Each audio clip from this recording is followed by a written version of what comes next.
I'm a big baseball fan, so I'm going to use a baseball metaphor.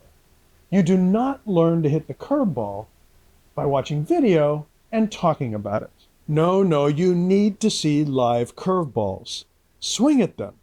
Learn about the weird timing and dramatic breaks of the one pitch that confounds hitters more than any other.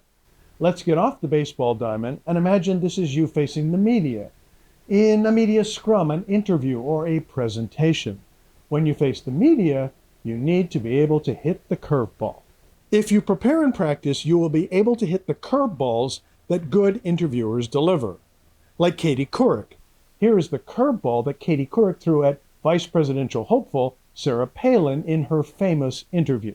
And when it comes to establishing your worldview, I was curious, what newspapers and magazines did you regularly read before you were tapped for this to stay informed and to understand the I've world? read most of them, again, with a great appreciation for the press, for the media. Like what ones specifically? I'm curious that you...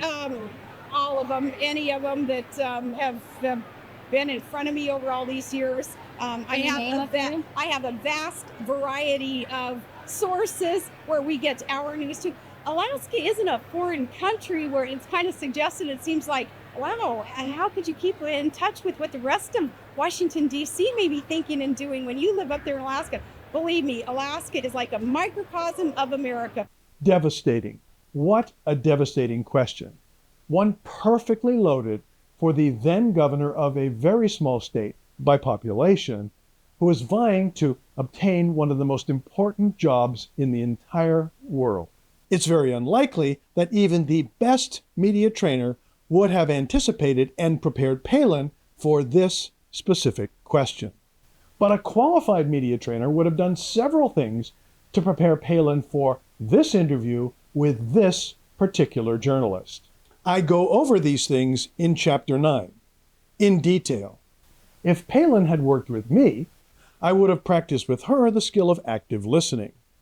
We also would have reviewed likely issues and approaches that a journalist like Couric, and Couric specifically, would dig into. Governor Palin, I would have asked, what do you know of Katie Couric? What do you think her interviewing style is? What things interest her? And how does she follow up a very generous question with a loaded one? Most important of all, I would have worked with Governor Palin on her 3 key messaging points and how to share them in ways that reflect authenticity and confidence. My curveball metaphor is an apt one for working with the media in an interview. Baseball players never know when a curve is coming from a pitcher, but they have practiced how to read the pitcher, how to understand the game situation, and they are well versed in all aspects of successful hitting. The best interviewers throw curves, prepare and practice for them.